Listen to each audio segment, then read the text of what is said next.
Hey guys, welcome on in, and thanks for tuning in and joining me in this video. We're going to be talking about the Outsiders Quiz 1, and I've got some really important information to share with you that you do not want to miss. So stay tuned, don't touch that dial. Alright, I'm going to point you to this description box, which is right here, and I highly recommend always reading a description box before you start an assessment. Now, the first thing that we need to look at that's highlighted says, this quiz will cover information you learn about the author, the book, the 1960s, including Greaser subculture, and Chapter 1. So each week you're going to have an assessment at the end of the week for the Outsiders. And here's the deal. Anything that you have learned throughout the week from chapter reading or any other reading sources or any videos you've watched, it's all fair game. So I need to make sure you understand that. That's why it's so important that you log in every day and you make sure you go through each task and you read every chapter, because at the end of the week, you're held accountable for learning the things that we've covered throughout the week. Okay, so that's how that's going to work. Now, the next thing we need to talk about is you only get one attempt at each quiz. There are no quiz redos, none at all. Okay, so here's the trade-off. There is no time limit, which means you have as much time as you need. Plus, it's also open book and open resources. So what this means is that you don't have to have 100% perfect recall. You can go back and actually verify, meaning check to make sure your answer is correct. So I highly recommend taking as much time as you need and double checking.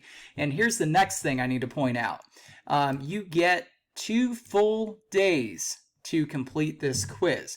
So what that means is, and let me share with you first a word of caution before I get too much further here. The first thing I need to say is test scores generally are a heck of a lot better if you do the quiz right after you read, because your recall is going to be a lot fresher. You don't have a sleep cycle in between where you forget things, and I know research would support that. So I highly recommend, if you can do it, do the reading and the quiz on the same day. But here's the thing. If you need to push it to Friday, you have until Friday at midnight. Now, Friday is going to be reserved for personal reading days. That means you can read from online articles, you can read comic books, you can read novels, short stories, poetry, like whatever you're into on Fridays, because it's going to be a reading day. And no, you don't need to track it with a reading log or anything else.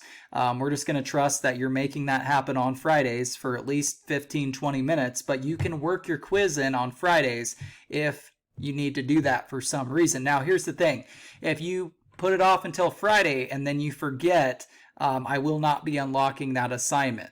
Okay, so you got to make sure that if you choose to put it off until Friday and then you forget, you take responsibility for that and say, oh, I missed it and I got to do better next week. So that's the expectation there, because you do have 2 full days to complete this quiz. But like I said, don't delay it if you don't have to. All right, I've said my piece with this. Now, obviously, to access the quiz for you guys, you would click on the blue button to begin, and then you're going to have some multiple choice questions. You'll have a writing question, true or false, and you'll have a fill in the blank. So you'll have a variety of different question types, but just make sure that you've done the chapter reading and you've done all of the lessons leading up to each quiz that you take, including this one. Okay, thanks for tuning in, and I hope this video gives you some useful tips that you can use going forward.